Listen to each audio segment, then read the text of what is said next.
I lost my keys last night. ADHD fucks with me, lose everything. I go and find my key, all my keys, and somehow it doesn't even work. So after training last night and died in my way.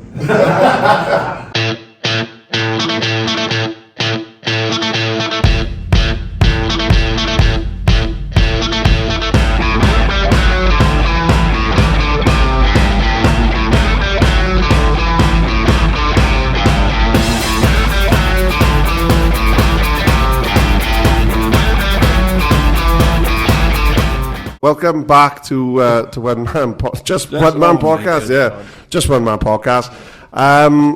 As you can see, we've got a bit of a tight fit this evening, and we are reintroducing some guests at this time because all four of the gentlemen, and I do use that term loosely, who are joining us this evening are all former guests. In one way, shape or form. All from West. They are. West is best and all that jazz. We're in foreign territory. We are. Me and you, we're in Steeltown. Is it the Steeltown Kitchen or is it the Steeltown Coffee Company? Steeltown Coffee Company, but this is the steel kitchen inside it. Right. Well, that's where we are. So we're down in Port Talbot, / Margam, / Normerthyr. That's the main thing you need to know. We're not in the Iron Dragon, as you can tell. I always think that this is West as well, because I'd say it's South Wales, isn't it? Do you know what I mean? I can't anything west of Headwine is just West Wales. But yeah, we are joined by Ryan Stevens, Liam Lazarus, Luke Griffiths, and Ryan Mendez Morgan. Thank you, boys. And thank you for your patience as well. It's taken me about an hour and a half to set up, but it has. But well done, Beth. Thanks, Beth. Well done. It's nice to see you contribute. What do you do? Make that fuck all. But I did have a lovely mocha. That was nice. This could go any which way. Yeah, no cheat sheet this week. There's no cheat sheet because we know everything about them. Well, exactly. We know everything about them and nothing about them. But yeah, it's going to be a bit of crash and burn, test and learn. So it could go anyway, boys. Just to let you know, wouldn't have your ropes up. Mine certainly ain't. But no. All jokes aside, thank you for joining us. As you're well aware, and you know you've all kind of spoken on your respective episodes about mental health and your relationship with mental health and how you view it, how you deal with it. And I think it's quite a rare opportunity for us to kind of get four individuals who I think have quite a lot in common, judging from the way you were all chatting beforehand. But then I've also got very unique perspectives as well. So I don't know where do we even start? Well, we're all here for the same reason. We're all here for what we've talked about in your individual episodes of mental health, basically. Yeah. I think we've touched on pretty much with all four of you a variety then of different sort of either conditions or your life. Life experience. And I think the aim, what we set out to do with this roundtable, is to kind of, if we didn't ask the question on any individual of you lot, is if you had a question for somebody else, sort of. Yeah. And just leave it open for them. Yeah. So no pressure, right? Have you got any questions for them? Fuck, I've asked them already. Actually, I mean, me and Ryan were having a fucking great chat before this. To be fair, like you said, we should have turned it on a little bit earlier. Actually, besides, we've done all the conversation, but I have a question for you boys. Oh wow, okay. Oh good God, Luke Luke did this. Yeah. Luke completely flipped the script, and I not only away from my problems. I'm going to throw a spanner in the works, right? It's going to be an awkward one as well. What's the favourite podcast you've done so far?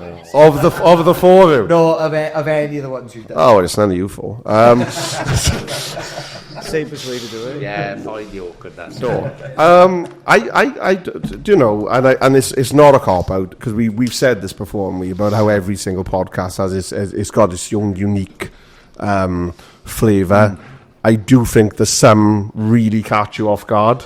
Yes. And there's some that we've made no secret about that it caught us off guard. Liam. Liam's was a massive one because you had literally you had a long open haystack in Merthyr. Yeah.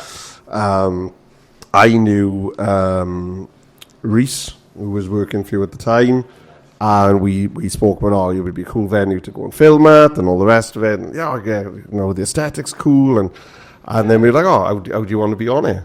And I was thinking, what the fuck is he going to come out to it? Like, I knew nothing. I know it before we did cheat sheets. Yeah. So I didn't know. It was really...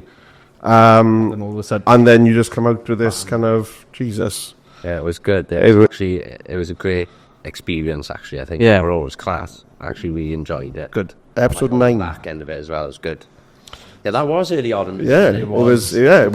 We're looking probably back in April time. Because you really going in straight off the back of a big burn that was Griffiths open. That was an interesting time as well. Yeah, it was. But I think when you talk about like surprises, you were obviously very honest, very raw, very open. You kind of went places I don't think you quite expected to go when we started talking. There was some stuff that stayed on the cutting room floor, but we spoke about and you got off your chest, which I think helped you. I think the ones that kind of surprise me the most are the ones I really enjoy.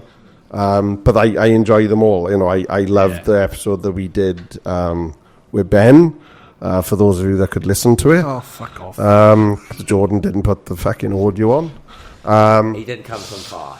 He came from Hong Kong, but in fairness, again, and for us, it's always been about getting kind of real people and being able to tell real stories, which are, some may not be relatable, but then other, you only need a section of it to be relatable for it to be important. Well, like look at the Merthyr football boys, for instance. But and I kind of and that's that again that has that surprise element. So we had 3 boys on there. I've known them all individually for various lengths of time. One of them is like my best mate. I knew he can carry a conversation. I know he can do a podcast, no problem. The other guy, totally. The third guy was a total wild card. And again, I was sat there thinking, what's this going to be? And then there was a second, if you watch the footage back, he's asked a question about kind of how it felt to go through an academy system and be pumped up for years, and then all of a sudden, bam, you cut. And there's no safety net. And there's no kind of, we'll get you somewhere else. We look after you, how you are left on your own and you're young. And you just see him change on camera. Because it obviously went somewhere that he maybe didn't expect to go or was raw. And I think you saw a totally different side of him. But then that was the feedback we had from a lot of people who listened to it and watched it. Because a lot of people in Merthyr Football Club approached us. Like I was leaving once after a Sunday dinner and someone tapped me on the shoulder and said, I just want to thank you for doing the podcast. And we literally just sit there and talk shit. Yeah. But it obviously resonated. For me, probably my favourite ones are the ones that kind of hold a special place for me, the ones that they kind of go a place I don't expect them to go. Because as you know, a lot of this is just on the fly. Well, some of it's on the fly. Some of it. But there'll be there'll be key, and I'm not just saying it to butter any of you up at all. I'm being totally serious. Me and Jordan kind of have this kind of routine that we sometimes have when something is really clicked, and it happened for all 4 of you. Yeah. So when you leave the Iron Dragon, or you obviously we just left Haystack because it's your shop, but we kind of left, and it was that instant. Fucking hell, that was good. Yeah, it was the same. And I think sometimes when you're doing it and you're just answering, you're not seeing the value that you're adding. Yeah. I was going to say that, yeah, because, what you mentioned there about people coming up to you and saying, oh, yeah, that really made an impact on me and stuff like that. It makes it worthwhile, and I think like that, you almost take it for granted when you're doing it, because if you're just sitting down having a chat with people and whatever. But when you actually speak to people then and you hear those like sort of raw stories or feedback or whatever, testimonials, whatever you want to call them, it actually makes you real. You think, actually, it is making a difference. And even if it does just affect one person, when they take one positive more than that, you want more enough. Exactly this. It has that sort of like a knock-on effect and for others. I got a question for Luke, actually. It should come up.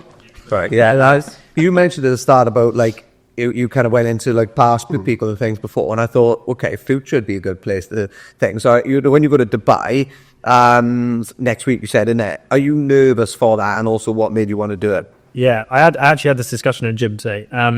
Go through phases. So I'm really, really excited, and then sometimes I think, oh shit, like I'll actually go in, like it's mad at him. But I'm excited. I think like doing these sorts of things is good because it's just being around those sorts of people. Like I love Wales, and like I don't want to come across as ungrateful because I am extremely grateful for everything I've had before this point, but I've always felt like there's just a little bit more. So yeah, I'm excited, and I think the future and like being in that network is massive. I think that's something that we take for granted. Like you can spend time with maybe like the wrong people, or like just in areas maybe that doesn't help you grow. It's all well and good maybe like being a big fish, small pond, that sort of thing, but how exciting is it to be a small fish in a fucking big pond? Like, just try it. Like, what's the worst that could happen? So yeah, excited I think is a big one. It's making me want to go as well. He literally be on the plane there now. I've never fancied Dubai, actually, though. I don't know why. No, I've never fancied... It's not called enough feelers, right? Oh, I know. Where would you go, right? Ibiza or Australia. Australia is the one I've always wanted to go to, but when I went to Ibiza last year, I fucking loved it. And it's like, I've got... There's like little synchronicities which are drawing me back to it. So I'm kind of... Like the new place or the old town. Like, I've seen people go to the old town, so you're a bit more relaxed and like... I'm ready to come over there around. Yeah, I went all the way around. So I actually went outside of the party season. I haven't been there when it's a party season, but my mate Sven, so his name's Paul. He lives in Newport. We spend Goodvinson on Instagram, and he's like, he works as a tour manager for Defectiveness. He knows fucking every like artist and stuff. He said like in the summer, he took the Inspired Unemployed boys, the ones who got the podcast from Australia, also do the videos from Australia. He took then to go meet Fisher in a backstage party, and he walked in, and Chris Hemsworth was there. Oh my God. He's fucking nuts the people he meets. I stayed out there with him for a couple of days, and he was just driving us around the island and stuff, and it is just, but I want a retreat to go out there now in May. So I'm going out for like 4 days, so 5 days for the retreat, and then 11 days in total. What would make you move there? What's stopping you now?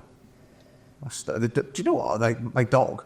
Well, yeah, literally. Like, I'm a dog. My old man, and it's like, I wouldn't want to take her to like a hot place. Like she's a big white fluffy thing. So that's probably like one of the big factors. I got a missus as well, actually. So if she occasionally listens to this, I'm going to say and the missus. Yeah, I'm going to say it's really important that first answer was the dog. And I know my wife will listen and watch these, and I love her dearly and for supporting me. But she also knows that she would be second on that list because it's all about Millie. You mentioned the podcast when the penny dropped. I think I just seen it right now, and he said, dog, and then it's and no Mr. K. Yeah. But I think it's important as well, because we, mention about how you're all individuals. You've all got individual interests and ventures. You're all successful in your own worlds. Several of you straddle multiple worlds. Whether it's we have got an MMA. We have got an MMA fight there. But I think it's interesting because even though you all have these like multiple avenues, you all share this real common kind of drive. Yeah, you're all very driven individuals in your own way, which we've always said, and I think it's an amazing trait is certainly one that I like to emulate, you know, and I follow you all on Instagram. And you just sit there and you think, where do you get the time? How are you driving yourself forward doing it? So I suppose, to kind of set the cat amongst the pigeons, how do you all feel about that kind of image of you being just like non-stop work hard, play hard boys? Because that's how it can come across to the untrained eye. I'll start with Ryan on the end. I'm struggling. I'm dieting, so I am struggling to think. Yeah, to be honest, that is my life. So, like, I'm literally 100 mile an hour because I got kids as well, and then the 4 businesses, and they're training for a fight. And, like, I'd be honest, I don't know how I do it. Mm-hmm. I do have help from staff and the missus and things, but, like, to be honest, if I didn't have them all, I think I'd go insane. Mm-hmm. Like, I need stress. I think, like, I think if I didn't have something to do all the time, I just get bored. I'm bored of life so easily. Yeah. So I just think that I'll always be that person. I always say I'm gonna. That's it now. I'm no more businesses, no more this, no more that, no more like. But I don't know. I think I've signed up for this life of stress, and that's who I am. Yeah, stress addiction is a thing. Yeah. What's scarier, being busy or not being busy? And for me, it's not being busy. So I'm in nothing to do.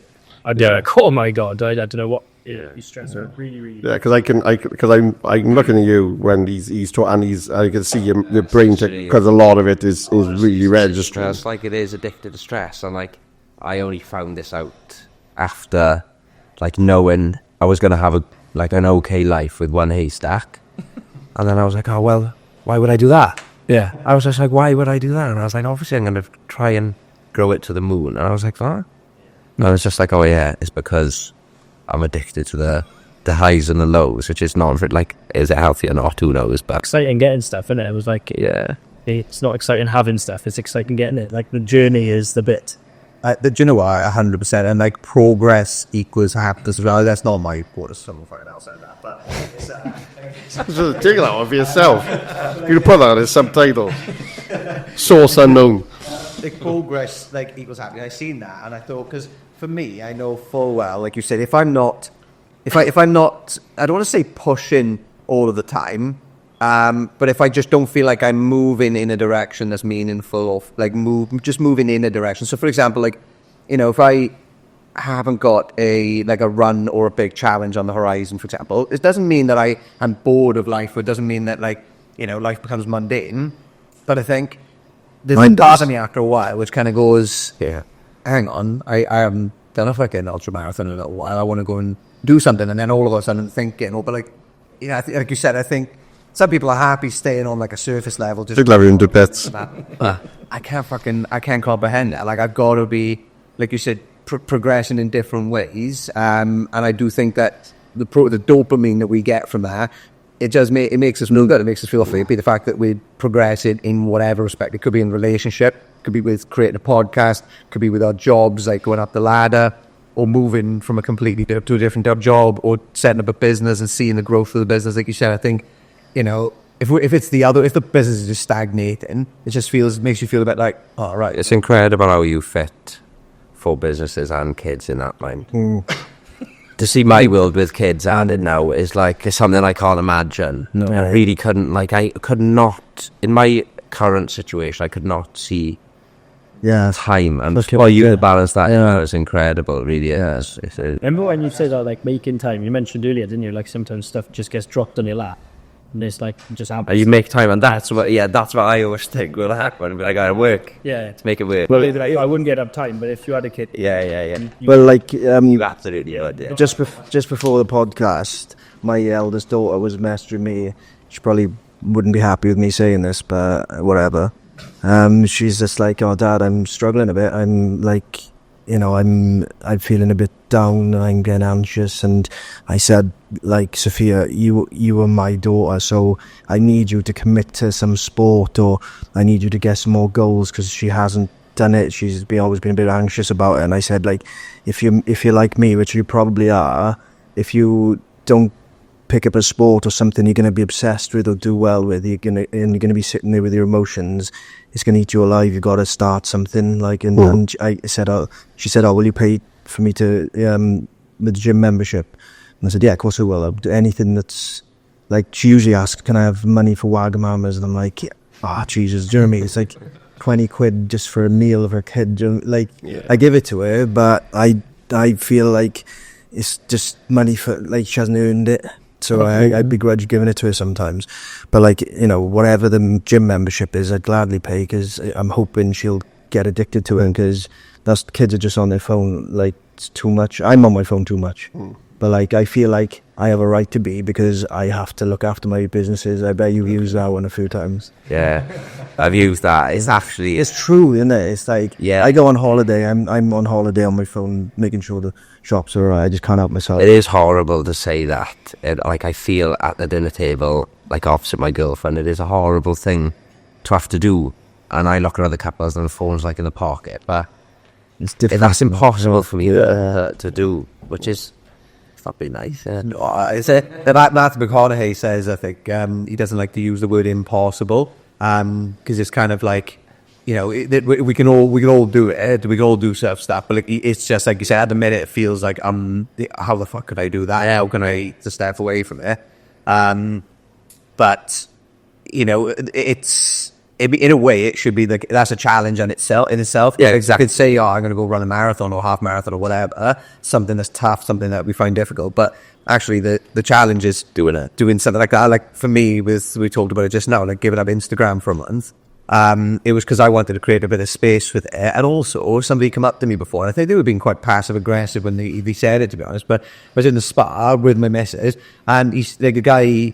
I don't know. I didn't know who it was, actually. So, like, I think he knew who I was, and I feel like I probably should have known him, but I just couldn't quite place who it was. And he's like, so do you reckon you'd do half the shit that you do that if you were posting on Instagram? So it was a bit like it was a bit like Shots fired. That's what I mean. But I thought, because before, I don't really know you enough, I don't think, for you to fucking be like that. But anyway, I kind of said, you know what? Probably not, actually. I said there's probably some things I probably wouldn't do. But I was like, there's a lot of people out there that do the exact same thing. And for me, that's kind of another reason why I want to come off Insta for a month, is for that. It's less time on the phone, but also the shit that I'm posting now, you know, is stuff that I'm obviously posting anything, but the stuff I'm taking photos of or videoing is stuff I actually want for myself, just like to someone who's meaningful to me. So that's like, you know, I had like nice food earlier, and I thought, oh, that's nice. Don't need to take a photo of that now. You know? So I had a nice latte art, and I was like, I don't need to take a photo of that. You know, because who the fuck am I going to show? Yeah. But, like, yeah, in a way. Person is wrong, though. Because you've got to have an element of, you've got to do this and live. So, like, you do it for a marketing reason, too. Like, you got to, like, and that's why you get invited to do these talks, because these people watch your videos. Yeah, like, it's a lot to do with living as well, not just like, I want to do it. You have to do it, really. I took it on. I always like that, even if I think, like, I don't know if there's any truth to that. I always like, I'm a devil's advocate for myself to think, okay, is there anything I can take or learn from that now? Yeah. Because if one person says it, then it might be that other people think it or whatever. And I thought, okay, is there any truth to it? Is there any, like, growth I can take away from that? You know, and yeah, in a way, this was a long time ago now, but when I've taken this couple of, like, months off Insta, I have thought about that. I thought, okay, like, what's the stuff I'm doing now that I'm not posting about? And I'm doing fucking day burpees, like, every day for the month, hanging. I'm in the gym or I'm in my bedroom doing them, and I'll post about it. I was messaging my mate Chad, who's doing it as well. I'm saying, yeah, done, or I'm halfway through, or whatever. And it's like, you know, that I'm not really doing that for any gratification. I just love doing suicide hard shit. So I think I'm going to do an ultra in like 2 weeks now or something. Won't be posting about it. And it's like, if I'm doing those things without posting about it, I know there's an intrinsic reason other than just, like you said, the marketing or whatever. Sometimes the social media is good for accountability side of things. So, for example, if you were training for an ultra, which was in a year's time, your motivation is going to drop. So at some point. But if you are posting and you was thinking to yourself, I am going to post now, but I'm posting on that social media for myself to hold myself accountable. So I think people always have opinions, and I definitely get it. Like sometimes it's, are you doing it for the right reasons? But as long as you are, I think that's a really good accountability tool. Yeah. Like people maybe January now want to lose weight or whatever, say like I'm going to lose weight, and if they post, right, I'm going to post my lunch on my Instagram. Yeah, I need to document it. It make them think, oh, hang on a minute, if I don't post this, someone's going to see. Someone might not see, but it makes them kind of second guessing, keep it on track really to what you want to do. But it's like I spoke to on your podcast and yours. Is like you both own a coffee shop, and you don't rely on the social media aspect there, but the social media marketing then is when it's the key aspect. So when you put the haystack things on the table, etc. But like, does it make you frustrated then that people want to take time off social media because the no stigma around it then, but I'm going to take time off because I don't want to be, I don't know, what people take time off to because You don't want to be absorbed by the content. yeah, they absorb it, and then people are saying, why are they doing this for? Why are they in haystack again, blah, blah, blah. Does that frustrate you? Does the fact that people got to take time off because of that kind of pressure from other people? I do think, like, is it like a positive thing in the world? I think the answer is yes. However, like, is it healthy to be on there 8 hours and like have all this marketing thrown in your face? So I don't think it's the answer. No. But for a platform to show like the world what your company does for free, there's massive benefit. Yes. It's just a shop window. Plus it's food and drink, innit? It's not harmful. You know? Exactly. Yeah. I think like going for food or brunch other than going for a pint, even though we love going for a pint, you know what that leads to? Yeah. I know what that leads to anyway.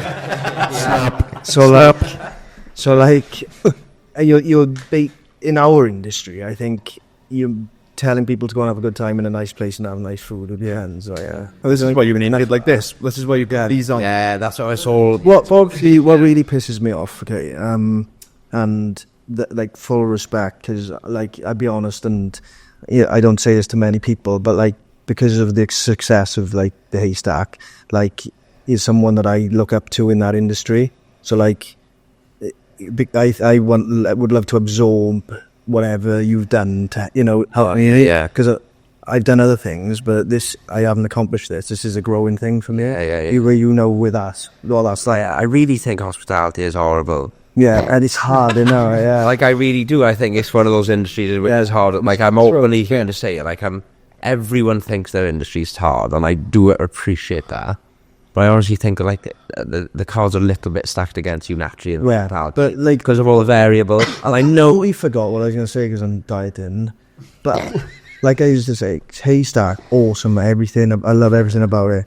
Like, I try my best. I'm like, fuck, I got a neon sign, I got things with flowers, I got bars. Yeah. You know, I try and make everything nice. I like worry about, is it table wobbly, you know. Yeah. It's crazy. Things. So many variables. When people go to Starbucks and Costa, coffee's shite. The aesthetic is terrible. Pay whatever they say. The cakes are shit. Like, they're just basic, and they're busy all the time. Yeah. So we all moan about, like, support local businesses. Yeah. But people don't fucking support local businesses. They go to Costa. Yeah. Do you know what I mean? And fuck Costa, because they're so, like, they're just a conglomerate, aren't they?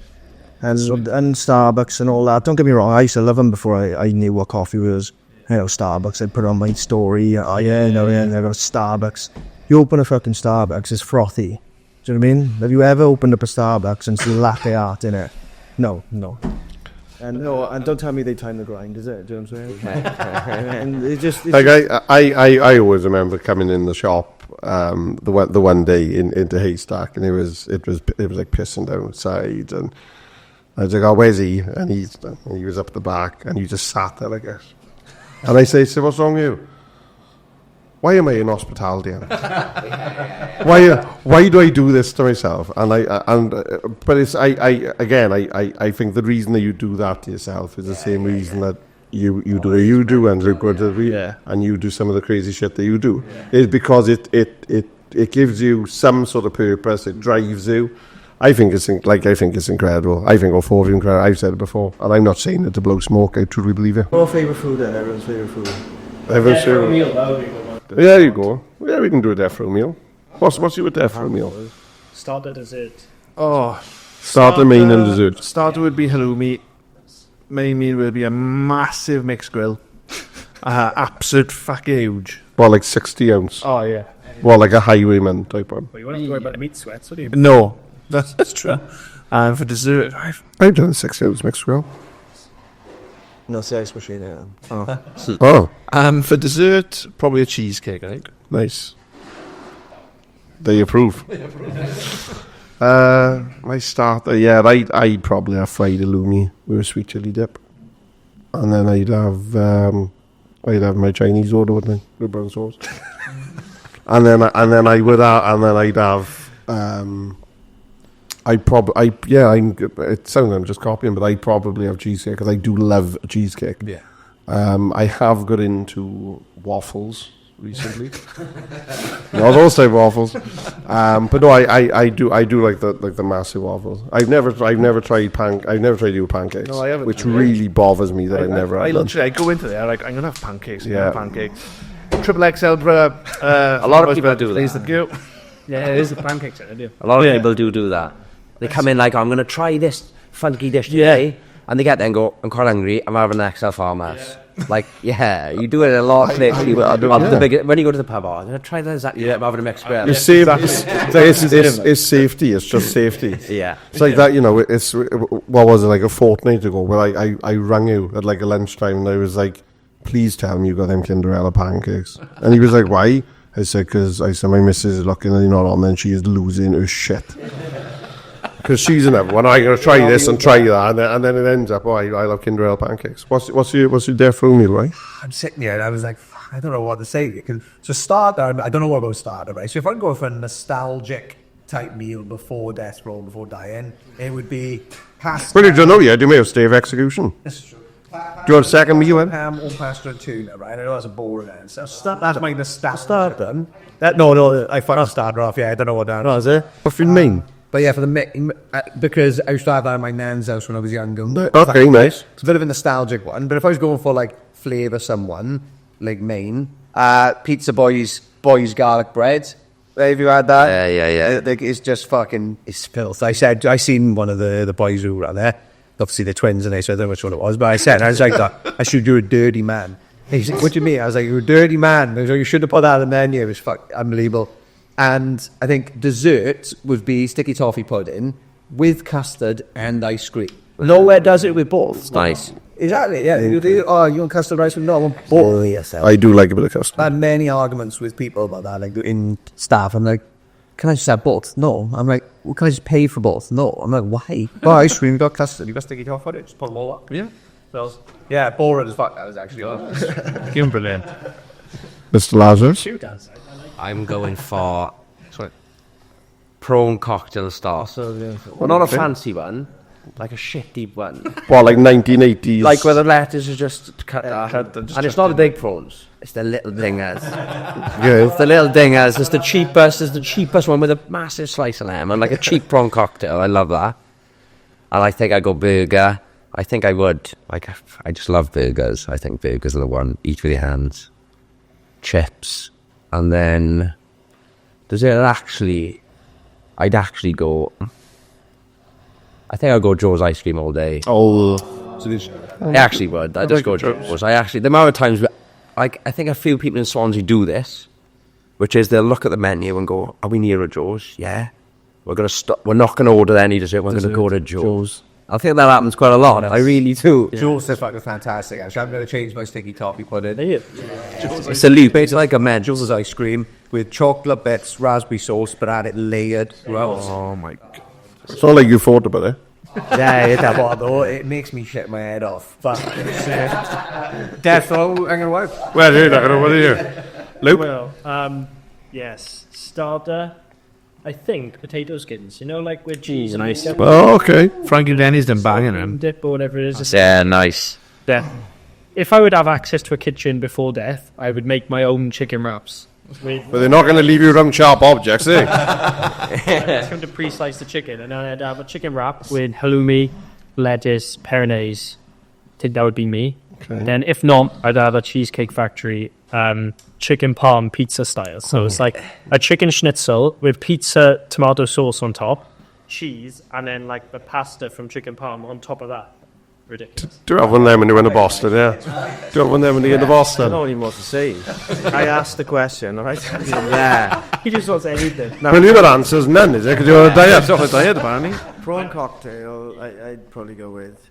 I'd probably either have a Miller and Carter with steak, ribeye, with the lobster tail.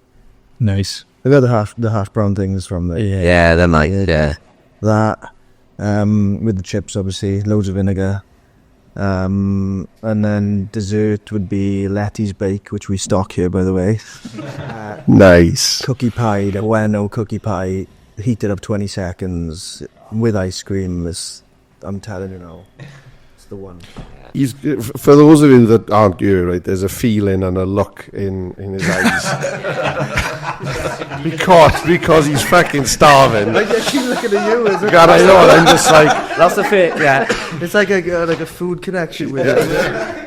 It's the face when you know you fucked the question up. It's a long question to ask when you starve it. You just said this now, and I'm like, I used to work in Burger King I think I said that when we were off camera just now. I worked in Burger King when I was 16, right? It was a fucking shit job, because I was just walking out smelling of like burgers and grease and everything every day. But they used to allow you to make your own lunch, right? And bearing in mind, I was 16, I was on £3.72 an hour, right? So you waited, I think if you worked 4 hours or 6 hours, virtually we get like £3 or £4 worth of stuff, right? So like in Burger King, that's It's like half a burger. do you know what I mean? But I used to have like just a single pack B burger, but I used to sneak an extra burger in. So double cheeseburger, extra layers of cheese, loads of pickles, loads of fucking ketchup and loads of mustard, right?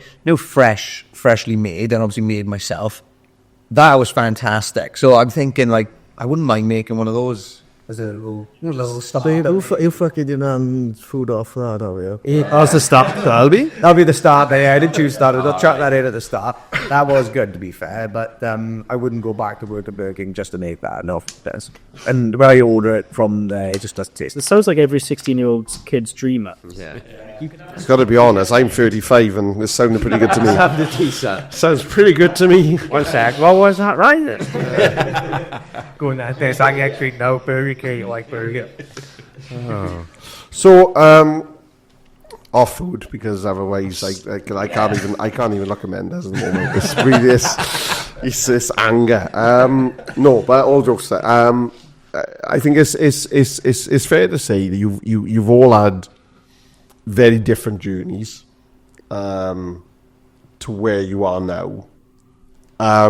How important do you think those journeys have been for you to get you to end up of the person you are and where you are? And I know that's a broad question, but I'm well aware that you've all had some degree of kind of trauma, or there's been something big has happened in life, and I'm just interested to kind of know, I suppose, how big an impact that's had on you when you look at life now. I'll start with you. Start with me. Yeah, This might ruffle feathers, right? But I think not like you. It's affecting Nan's food off. I was going to say, I think the challenges we have, either ones that we've created maybe by ourselves through certain actions and things like that, or ones that just are placed upon us and just happen, from like within society or within our environments or whatever it is, whether we get bullied or just something happens in the family. So whatever happens, I think the more we sort of fight against that and restrain it, or just try and block it out or push it under the carpet, things like that, I think in a way it will always come back and affect us in different ways. And in a way, it won't allow us to see the full potential that could come from us. Looking at it, analysing it, learning from it, and then finding out we can be better, stronger, fitter, faster, whatever it is from that. We'll take the thing. You know what I mean? So, yeah, take my example. So when I was 19, obviously the business, we talked about this last time, but went through a lot of shit time with my business, couldn't see a way out of it, started selling drugs, went to prison, and it was like rock bottom. You know what I mean? I'm gone from setting up a business, thinking, but bullied in school, set up a business, had this sort of renewed sense of self-confidence, which I'd never really had because I didn't think I was able to go and achieve anything.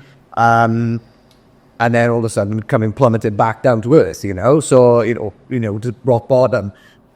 And it's like, if I was to look at that and just think, that fucking time in my life where I went to prison, I don't want to think about that.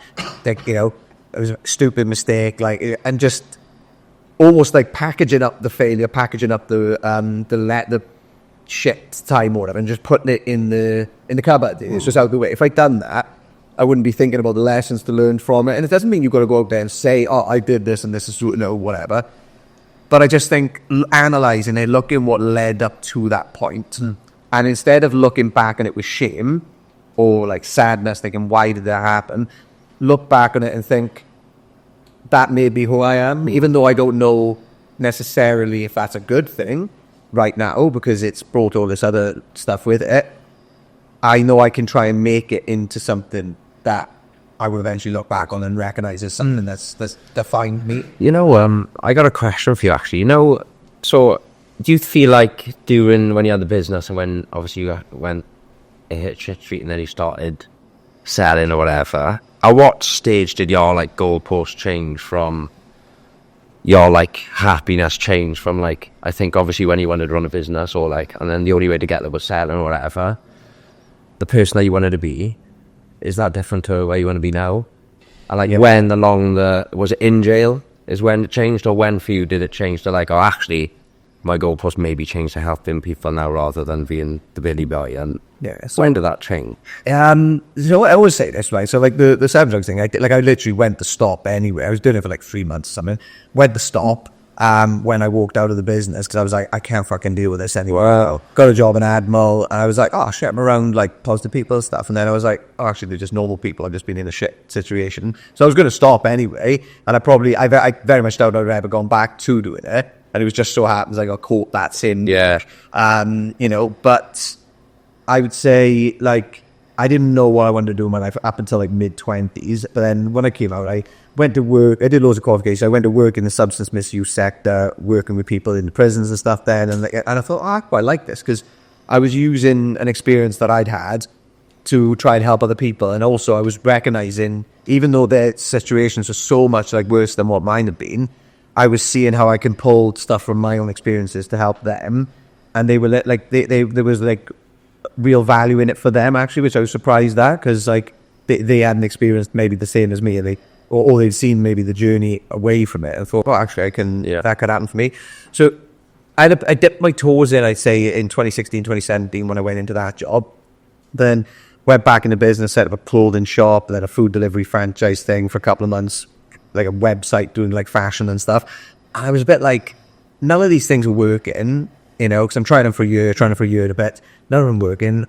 And I was like, I don't fucking like it. I enjoy the creative aspect of it, but when it's up and running, I'm a bit this is rubbish shit. So I started thinking, I'm not built for business or whatever. But then I think it was, I set up Ideas and Beers, right? I don't run it anymore, but it was just a little network group type thing. But yeah, I remember them. Yeah, self-development. Founders, there was a lot, yeah. Yeah, well, we before COVID, we set up initially, and I set it back up after COVID, but yeah, I didn't bother with it. But it was basically people meet up, have a drink, have a chat, and talk about self-development, business, whatever. But it was I was doing that for free. I thought, well, actually, it was costing me money because I'm turning up, I'm having food, I'm having beers and stuff. It's costing me money to fucking run this thing, plus my time organising or whatever. And I thought, well, what am I doing that for then? There's obviously a deeper reason. And I kind of stumbled along across personal values then, because I wasn't really familiar with that then. And I thought, okay, well, I clearly value connecting people to each other. I clearly value helping people and business or creating things. So I thought, well, how can I do more of that, but then potentially earn an income from it? And there was a couple of other jobs I went in the meantime, but yeah, it was very much, I think, about 2020 then. I went into Swansea Uni, lockdown happens. I thought, I can't fuck it. I don't like this job. Yeah. It's not for me. quit and just went self-employed and stuff. It was like I said, Ideas and Beers, I'd say, was the defining moment for me, because it was the thing I started felt with happy. free. Yeah, it's something I started doing for free. So I thought, okay, what else would I do for free?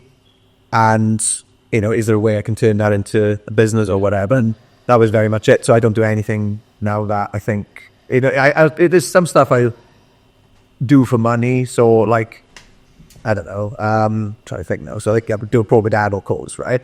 Like I do that mostly for the money, but also you get to make a difference every now and again. So someone gets arrested, you go in to the custody centre, speak to them, make sure they understand everything. And a lot of the time, it doesn't make a difference, right? They're just a bit like, oh yeah, whatever. But sometimes they're crying their eyes out, maybe the first time they've been arrested. And you can be that point of like comfort for them, and it'll help them through the situation. It's just like, even though I do it, like I said, a lot, but for the money, it helps like bump up my thing. I fucking love it. And I just, I would probably happily do it for free. Yeah. If I could do it for free, then then that's the kind of stuff I want to be doing more of. So Nice. So yeah, well, 5 years ago, I'd say, to put a timestamp on it. Yeah. That's interesting. It's not like it was more of a progressive thing. No, I just, like it's only looking back I realise that. But anyone listening to this, I'd say, don't worry about having it all figured out. Like, I think I was probably 25, 26 when I started realising what I want to do. I'm 31 now, and I've been doing like a lot of the stuff I love for a few years, but I'm still like, oh, what else can I do actually? And just, I think stay playful with it. But stay playful and think, okay, what would I have wanted to do? Like, I don't know, back in school, if I had all the money in the world and I didn't need to work, I wasn't having society or parents saying, oh, you should do this, you should do that. Because, that's kind of like, it gives you a bit more of an idea of the stuff you should probably explore. Fuck, we're all been I'll jaunt that, but Yeah. No, that's it. Suppose it. Liam, up to you. If I remember the question. Who's going to remember It that? was like, what? Do you feel like I was moulded to the position I'm in due to my life or whatever, is it? Yeah, I think how important was it? Yeah, Bring you I that think, kind like, of background, because obviously you like, went all I shapes think like and ways. trauma, I think, is like someone's perspective as well. I think everyone will suffer some level of trauma, no matter how it looks in society. It affects different people in different ways. Like, if my level of trauma maybe is like a bit more on the higher or lower, but it still hurts exactly the same whether it was someone that's lost their dog or whatever, and like that in a normal person's brains, that's fine. Yeah. But it might kill that one person. I think everyone has been through something, every single person, and I do, like, absolutely has created the character that I am today.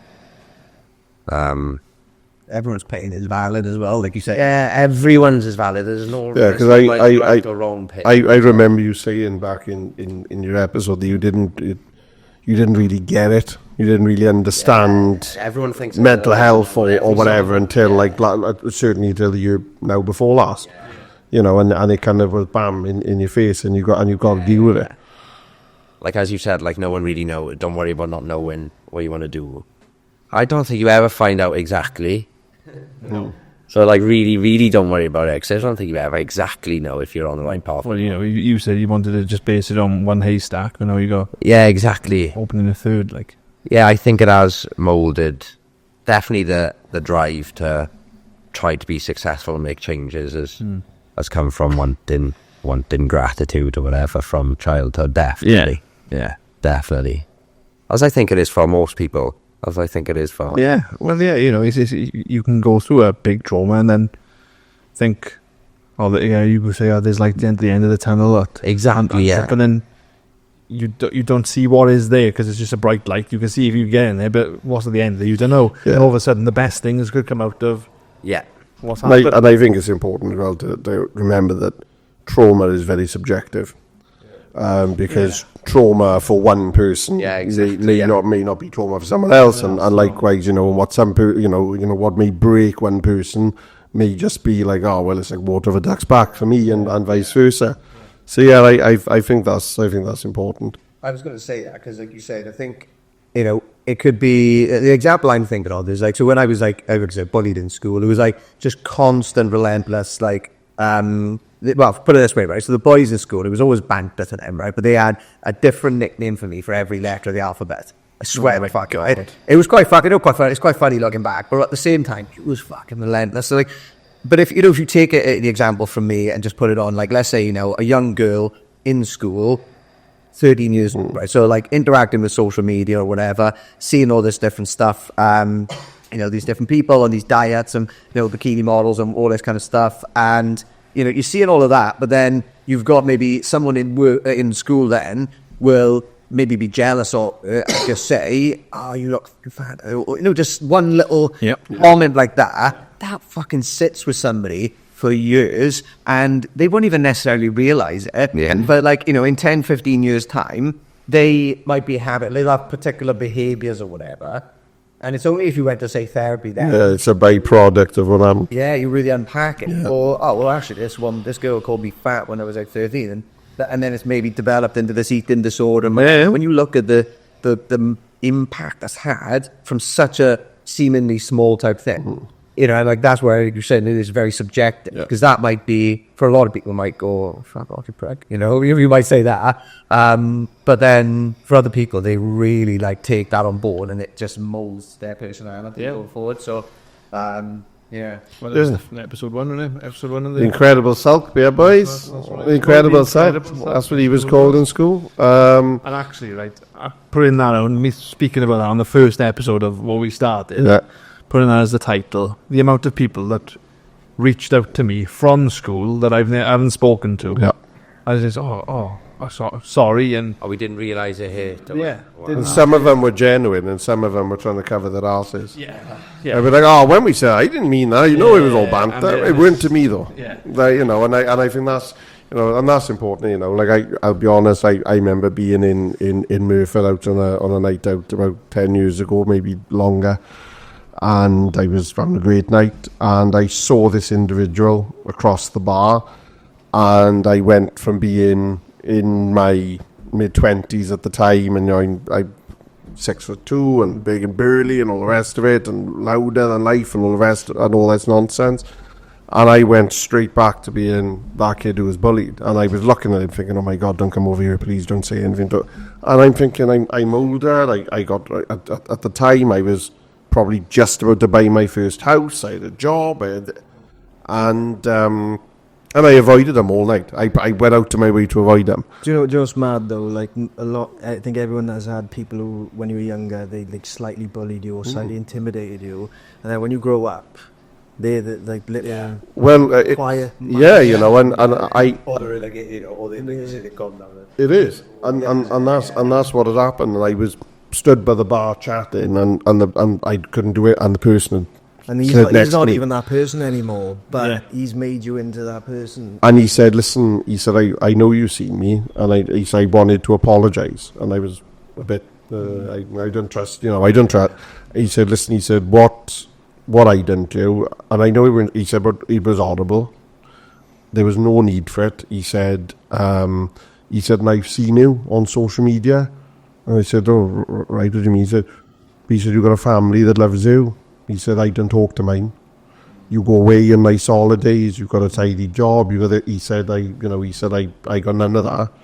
He said, I got 2 children. He said, I'm not allowed to see you. I got this.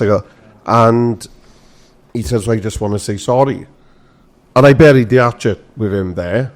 I see him round and about now. He'll always say hello, and I say hello back.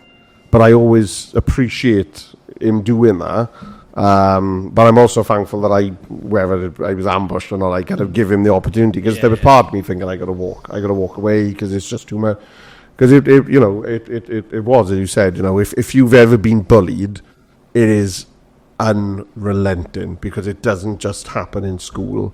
Because then you bully yourself when you get home, because then you're upstairs in that room, or you're sat having food with your family, and you're thinking, I got to go back there tomorrow. I got to go back, and then all of a sudden, you got stomach cramps that you never had before. You had headaches that you never suffered before. Anything not to go to school.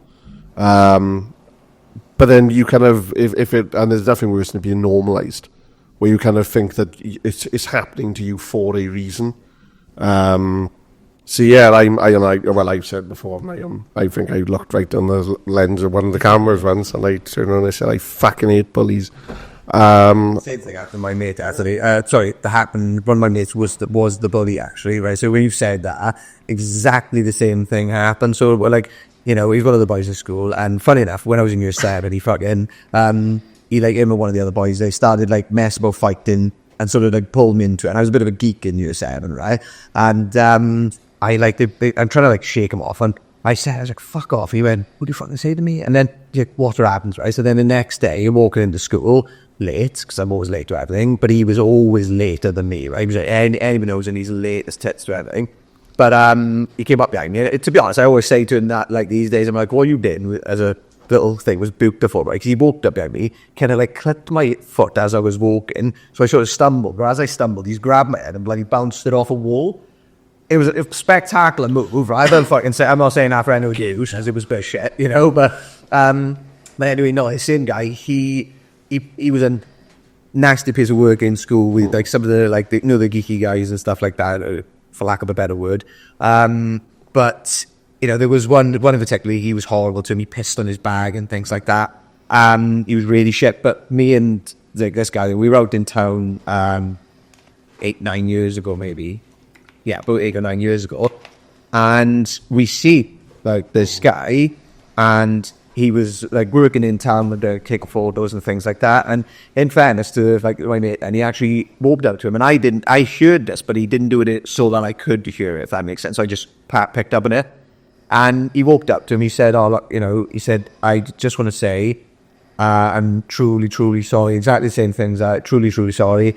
Like, I hope that hasn't affected anything in your life moving forward, like, because I was a fucking piece of shit. He said it was never about you, it was always about me, and I hope you can find a place in your heart to forgive me and stuff. And, you know, and, like, he came back over, didn't say a word to me, he picked up his drink, carried on. About an hour later, I just, because, like I said, he had brought it up, I mentioned it to him. I said, look, do you know what, I really respect you for what you just done there, because, like you said, he was horrible in school, but it was not that it makes up for it, but like you said, it kind of rights the wrongness. The guy was really surprised, actually, you know. So slightly the other way with RC. You said, like, it's always about you with that guy who was horny. Him apologizing to me, like, I would, for me, I would think, fuck you, like, don't even give it. I don't want to speak to you. Like, their apology makes him feel like, all right, I've done it now. Whereas actually you haven't. The only thing, you can't change that past. He will always be that person. He can maybe only change the future, which I do kind of get. But yeah, I do think, like, sometimes people just say things for themselves. Yeah, do you know, it's a very good point. Yeah, that's a good point. Sorry, you look here at person. Yeah, no, it's a valid. That's a bit of the negative in people, that isn't it? Yeah. It's a valid. But whilst we're on you, what about you? What about the story of Luke? The story of Lucas. I can't remember the question. I can't remember. It's changed slightly every time. It's basically about how you kind of history, how your story has got you to where you are. Do you how big an impact is it on you? Because obviously everyone is where they're meant to be, I think. So whatever's happened, whether, like I mentioned, if it's, or it doesn't seem right at the time, or it's tough at the time, we all go through tough stuff, and at the time we're thinking, oh my God, what was this? Have I done this wrong or whatever? But actually, I think it makes us the person we are now. And kind of touching on what I just said there, like, especially recently, I've been more of the kind of mindset that, like, whatever's happened has happened. You can't change that. The only thing you can do is what you do going forward. So it's pointless. Yes, learn from things, and 100% that's got to be the biggest thing, is learn from maybe mistakes and learn from wins as well. Like, we kind of maybe a bit negative looking at just mistakes, is also what's worked, what's made us happy, and how do we do that a bit more. I think for a while I was stuck in a part where, I was looking back thinking, like, almost dwelling on it, maybe feeling sorry for yourself. And then more recently I've just been a bit like sort it out now. Like, you can't change that. The only thing you can do is what you do going forward. So little things like podcasts, like I listen to a lot of podcasts and stuff like that, like just getting 1% better, just 1% or one step closer to the person you want to be is better than just dwelling on maybe stuff that's happening. So, and just to add on to that as well, I was going to say, I think it's a quote by Maya Angelou. It's like, if you can't control, if you don't like something, change it. If you can't change it, change how you feel about it. Yeah. And it's like you said, I think those things that have happened, like good or bad or just any experiences, you know, it's a large part of it is our perception of that event, and we can try and shift our perceptions. So like that's kind of what I suppose therapy is about as well. Going on a tangent here, but like you started using like microdosing MDMA with people having therapy or psychotherapy who were like say PTSD sufferers from like being in war, and they were using that MDMA to sort of change how people, the emotions that people attach to like a specific event that's happened, so it can help them to sort of reframe and change how they feel about it, so it doesn't have that effect on them anymore. Sometimes like accepting those things, whatever happened, like those episodes or like times when we were maybe grieving or stuff like this, accepting them and just being like, it was all right to be sad at that point, or it was all right to feel the way you did, but now you move on, kind of thing. I think that's a big one. So, last but not least, Ray, what about yourself? Go on. What's the question? So, in terms of your background, your story, how important has that been to shape who you are? Yeah, it's massively important. The thing is, like, often when people say, like, I got 4 businesses or whatever, like, they are a little well done, like, you're doing really well.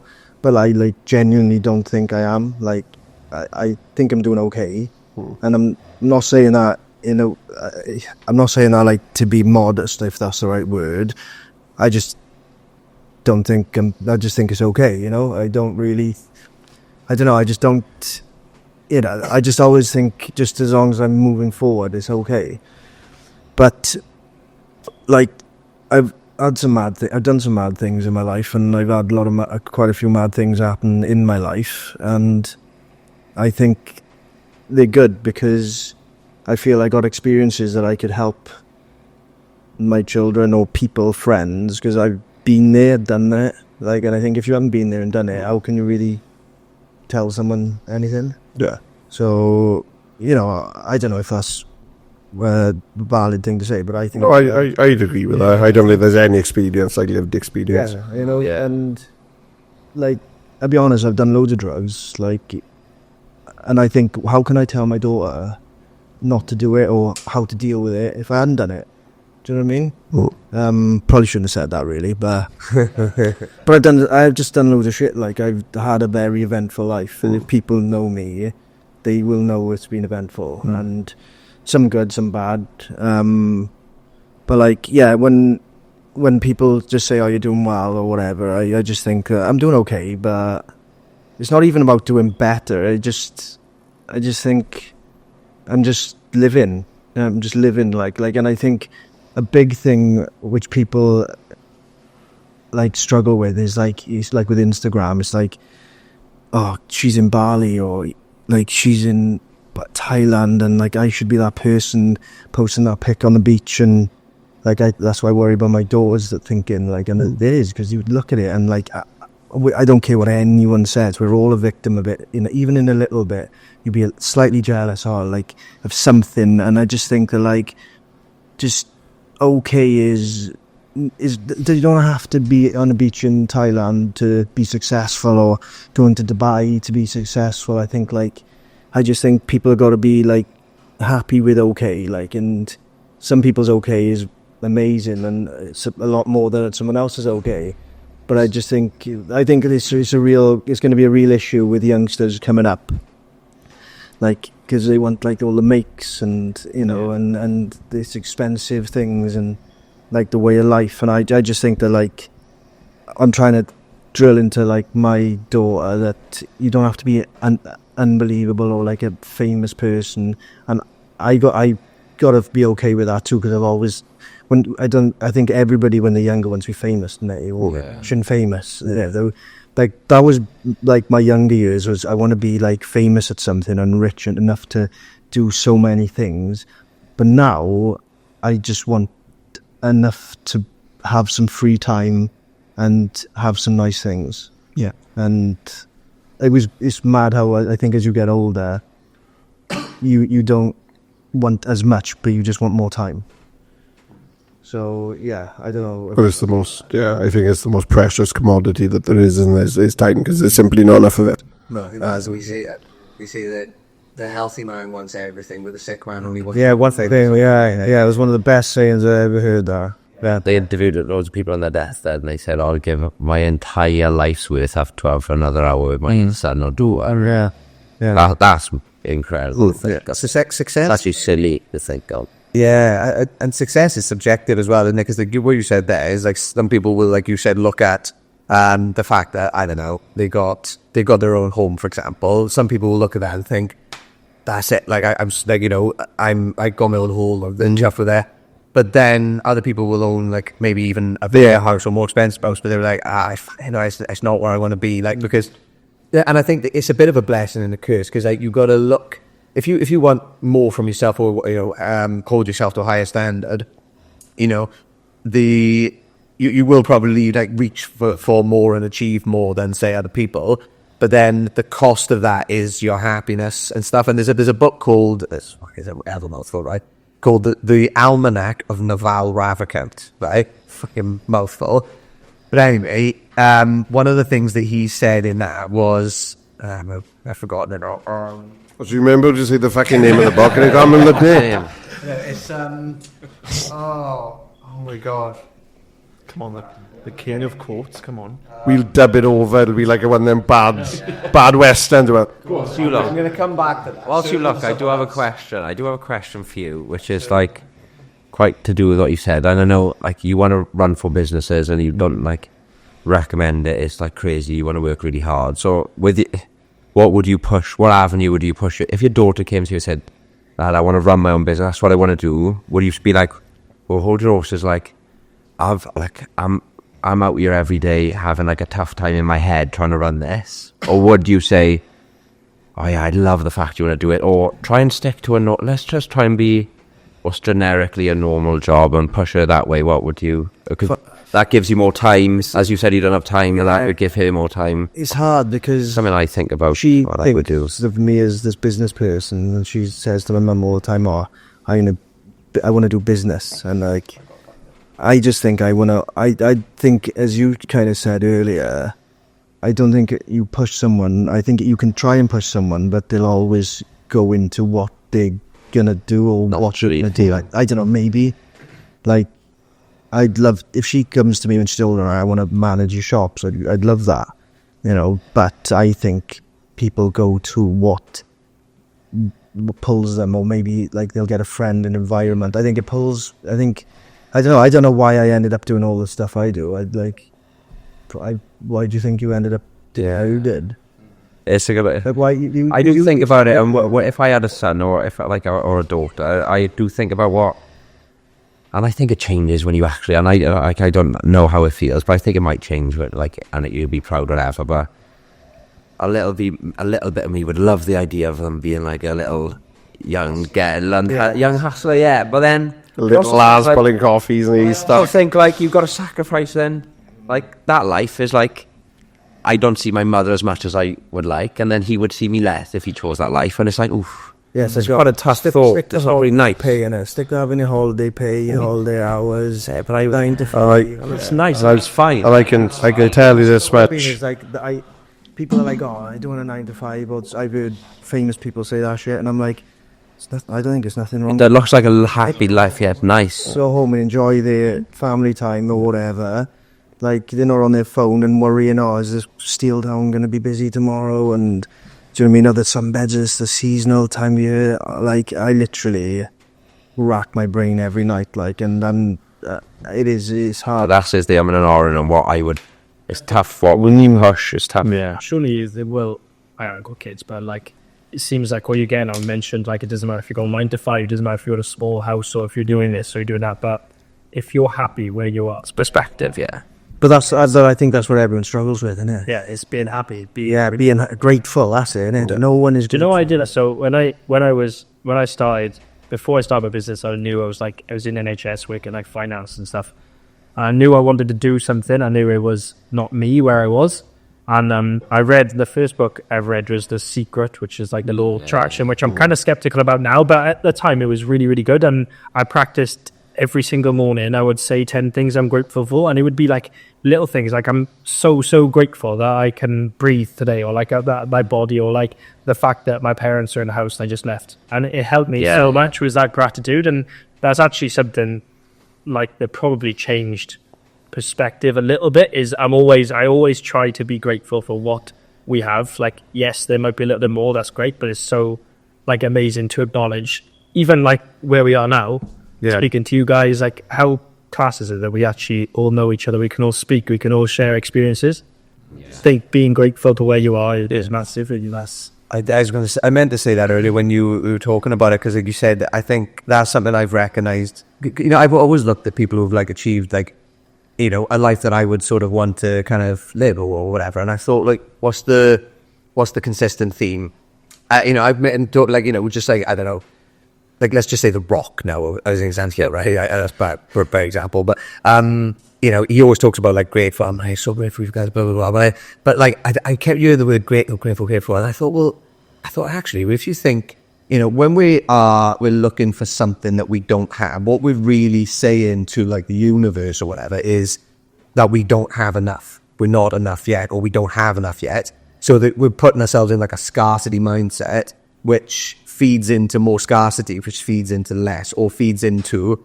Funny enough, I was literally just finding this thing on that book I was on about. So Let's go the quote. Every desire is a chosen unhappiness. And it says that desire is a contract that you make with yourself to be unhappy until you get what you want. What, and you couldn't remember that? Okay, now. Desire was a contract you make with yourself to be unhappy until you get what you want. And I'm like, I read that and I went, because like you said, there's always going to be something else, isn't it? And I think where gratitude comes in is you have less wants. And just you look at it and go, I have all of this stuff in my life. I've got all this smart stuff in my life.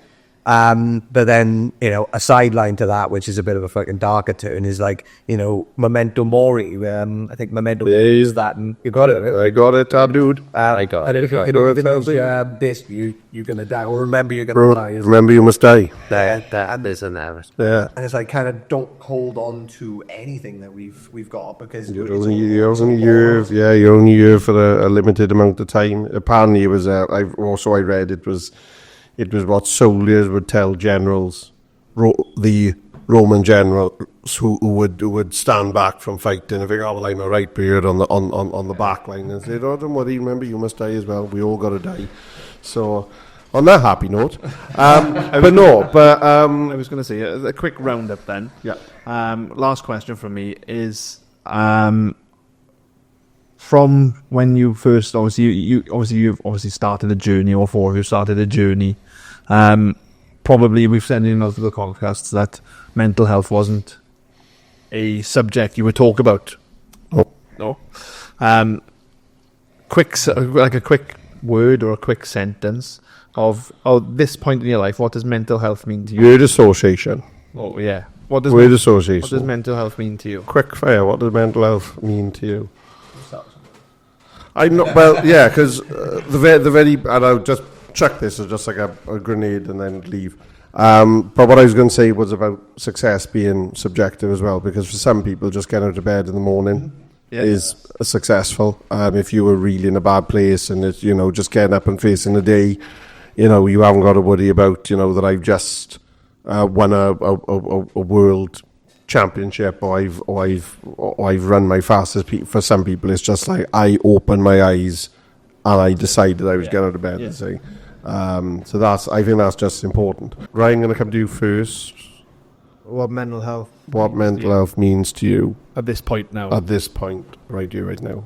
Quick fire. I think my mental health is always mental, and I love that. And I use things to curb it every day, and I always will. And I think the majority of this world is mental health. I think every single person has some form of mental health, and it's just finding ways to curb it and try and be as happy as you can. Luke? Mental health, I think, to me, at the moment, I think there was a point where I thought of it maybe negatively, like we can get ourselves into this position where we, like, I know we're not hating ourselves, but maybe hating certain aspects, whereas now I think, like, fuck, if your mind is that powerful to make you hate yourself, imagine if you put that to good use. Imagine if you unlock the power, sounds cringe, doesn't it, almost, but like how powerful your mind can be if actually you focus and you have passion and drive. Laz? Mental health to me, I think, still feels new in my world. Okay. I think, I don't know. It still feels very new to me, which is quite interesting. And yeah, like the word is like just being aware of my mental health and different days and my coping mechanisms, and just being fully aware of it is new to me. Then like it goes down to like that first walking into the doors, that first session. It was like that was the big turning point of I'm actually aware now, which is great. Yeah. What therapy is it? Or Yeah. what do therapy do? I don't currently at the moment. You've had it? Yeah, it was just, and it was like recent. It was just like a few months before Merthyr opening. It was like, yeah. And that was interesting. That was like an interesting path for me, which I never thought I'd do, and it's just new. Yeah, and it's a bit like you said. If that means mental health means to you is being away, then that is That is totally what it fine. is. Yeah. Nice. I can say a lot about this. So I know that's why I was saying I couldn't go something else, because I thought I'm gonna waffle on further here. But what I'm gonna say about mental health actually is, I mentioned a thing about self-talk earlier on, and I think, you know, whatever everybody, like you said, everybody's got a different experience with mental health and has, you know, different ways of interacting with the world.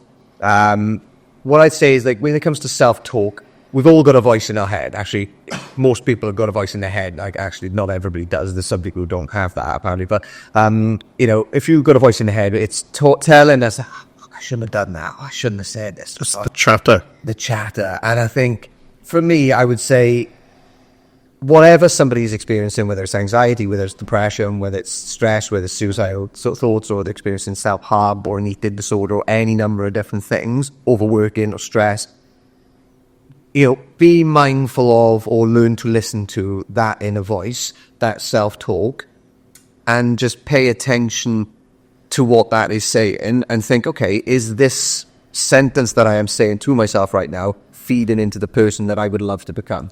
So if it's not, if it's taking you further away, then find a way to change that sentence, change that wording, and, you know, whether that's writing it down or whether that's going to therapy or whether that's, you know, speaking to somebody else, whatever it is, personally find writing it down is good, because it gets it out of your brain in front of you, and it almost feels like a different person when you read it. You go, oh, shit, you know, especially if you're going through something like emotional, if you're charged, like if you're pissed off, you write that down, you read it back, you go, oh, that feels like a different person, you know? And I think just be mindful of that self-talk and find ways to improve it and be more positive, be more hopeful as well. So more hopeful for the fact that you can be different or make your way through whatever it is you're navigating. And just let time do its thing. You know, I think as long as you recognize you can do it and make a change, commit to it and just let time do its thing, you know, it's incredible what can happen. So, yeah. Yeah, they did it again, didn't they? Yeah. Seriously to them. Look at them. Who'd have thought we got the very the West is best version of the Backstreet Boys? You're like a little boy band. On that bombshell. Yeah. Thank you, boys. Yeah. Cheers, boys, and thank you obviously to Ryan for hosting. Yes. If you are in Port Talbot, yeah, this is the place to be. It is, and you can have your haircut. Yeah, you can have your haircut next door. They've got mental kids. I said if you ever any kids, they're nuts. Yeah, there's a Burger King not far as well. If you're a Burger King fan, obviously you got Swansea Stack as well. If you really want to pig out. But yeah, lads, thank you very much. It means a lot to Jordan and myself. Yeah. We hope you've enjoyed. Don't forget to like, subscribe, follow, do whatever. And with these lot, even if some of them are on social media breaks, whatever, give them as a nice surprise when they come back. Exactly. And we shall see you soon. We will. See you soon. Bye. Bye.